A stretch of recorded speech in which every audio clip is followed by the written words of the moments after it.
आज मैले ठ्याक्कै फेसबुक वालमा सरसर हेर्दै जाँदा एउटा फोटो भेटेँ र त्यो फोटो अहिले म यो स्क्रिनमा देखाउँछु। यहाँ मान्छेलाई जति पीडा, जति कष्ट, जति दुःख, जति रोदन भए पनि खाँदा चाहिँ हाँसेरै खानुपर्ने रहेछ क्या।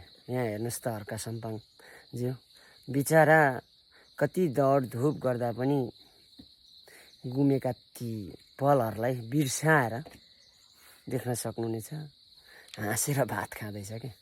हो बुढापाकाले भन्थ्यो खाने बेलामा कहिले ज्ञान नगर्नु, कहिले नहर्नु, हाँसेर खानु भनेको उदाहरण यही रहेछ क्या।